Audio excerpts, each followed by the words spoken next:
Hi girls, എനിക്ക് നിങ്ങളോടാണ് പറയാനുള്ളത്. നമ്മൾ കല്യാണം കഴിഞ്ഞു എന്ന് വിചാരിച്ചിട്ട് നമ്മളുടെ ലൈഫ് അവിടെ തീർന്നു എന്നൊന്നുമില്ല. കല്യാണം കഴിഞ്ഞ് കഴിഞ്ഞിട്ട് നമുക്ക് അച്ചീവ് ചെയ്യാനായിട്ട് പറ്റുന്ന ഒരുപാട് കാര്യങ്ങളുണ്ട്. നിങ്ങൾക്ക് കുട്ടികളുണ്ടായിരിക്കും, 1, 2, 3 കുട്ടികളൊക്കെ ഉണ്ടായിരിക്കും.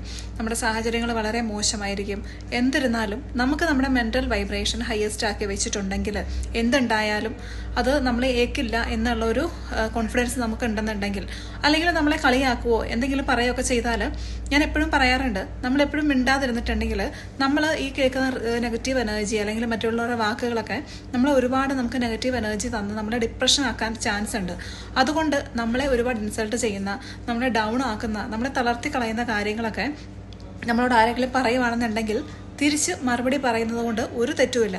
നമ്മൾ എല്ലാവരുടെയും വായിലിരിക്കുന്നത് കേട്ടുകൊണ്ട് ജീവിക്കണമെന്നൊന്നും ഒരു നിയമവുമില്ല. നമ്മളെ ഇൻസൾട്ട് ചെയ്യുന്ന ആൾക്കാരോട് നമുക്ക് തിരിച്ച് പറയാനുള്ള മറുപടി പറയാനുള്ള അധികാരവും ഉണ്ട്. അവർക്ക് മോശമായിട്ട് പെരുമാറാൻ പറ്റുമെങ്കിൽ നമുക്ക് എന്തുകൊണ്ട് മറുപടി പറഞ്ഞുകൂടാ? നമ്മൾ കാര്യം, മെഡിറ്റേഷൻ, യോഗ ഇതൊക്കെ തന്നെ ഇതൊക്കെ ശരിയാണ്. പക്ഷേ നമ്മൾ ആരെന്ത് പറഞ്ഞിട്ടുണ്ടെങ്കിലും അതൊക്കെ മിണ്ടാതിരുന്ന് കേട്ടിട്ടുണ്ടെങ്കിൽ അവർക്ക് വീണ്ടും വീണ്ടും നമ്മൾ എന്തും പറയാനുള്ള ഒരു നമ്മൾ തന്നെ വെച്ചു കൊടുക്കുകയാണ് ചെയ്യുന്നത്. അതുകൊണ്ട് ആരെങ്കിലും മോശമായിട്ട് പെരുമാറിയിട്ടുണ്ടെങ്കിൽ അത് ആരും ആയിക്കോട്ടെ, നിങ്ങളുടെ ബന്ധുക്കളോ ആരും ആയിക്കോട്ടെ, അത് പറഞ്ഞു നിർത്താനുള്ള ഗട്സ് നമുക്കുണ്ടായിരിക്കണം. അല്ലെങ്കിൽ അതൊക്കെ റിസീവ് ചെയ്ത് നമ്മളുടെ മാനസികാവസ്ഥ വല്ലാത്തൊരു ഡിപ്രഷൻ അല്ലെങ്കിൽ സ്ട്രെസ്സിലേക്കായി പോകും. അതുണ്ടാവാതിരിക്കാനാണ് പറയുന്നത്.